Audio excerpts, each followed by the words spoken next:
Steve Kornacki, the man that's got me watching football these days, because I never watch football except for you, my friend.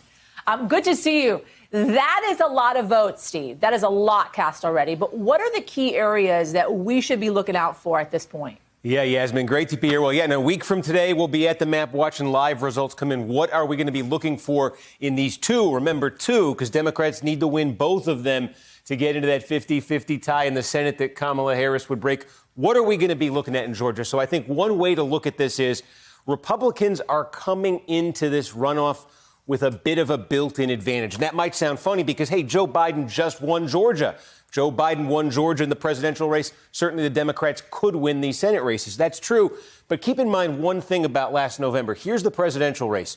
Joe Biden won it by a little bit under 12,000 votes. First Democrat to carry Georgia since 92, Bill Clinton. About 12,000 vote margin for Joe Biden. Take a look at the Senate races here. This is Jon Ossoff versus David Perdue. Now, nobody got 50%.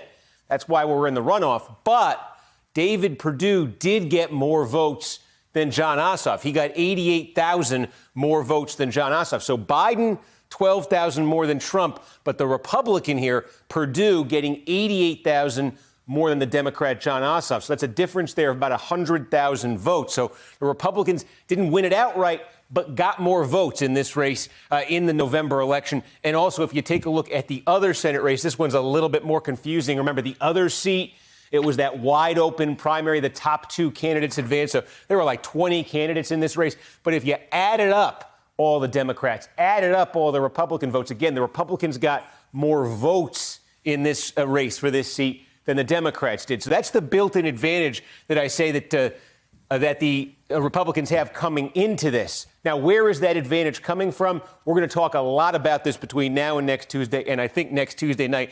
This blue area right here, right in and around the Atlanta area, this has become the core of Democratic strength in Georgia. It's an area that's getting bigger and bigger in population, more and more diverse, more and more Democratic. In both the presidential race and the Senate race, Democrats ran up big numbers in these blue counties you're seeing here in and around Atlanta. But in the Senate races, the margin wasn't quite as high for Democrats as it was in the presidential race. A big part of that difference, where Biden carries the state, but in the Senate race, Ossoff falls short against Perdue. In the other race, Democrats didn't get as many votes as Republicans.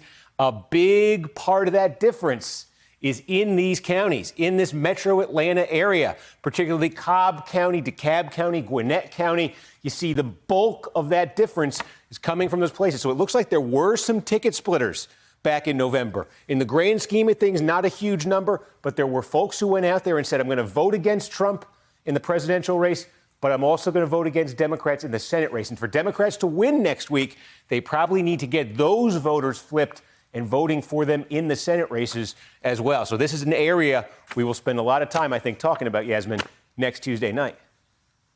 Seems like it's going to be a major nail-biter, to say the least. My friend, Steve Kornacki, good to see you. Thanks. I'll see you this weekend. You got it. Hey there, I'm Chris Hayes from MSNBC. Thanks for watching MSNBC on YouTube. If you want to keep up to date with the videos we're putting out, you can click subscribe just below me or click over on this list to see lots of other great videos.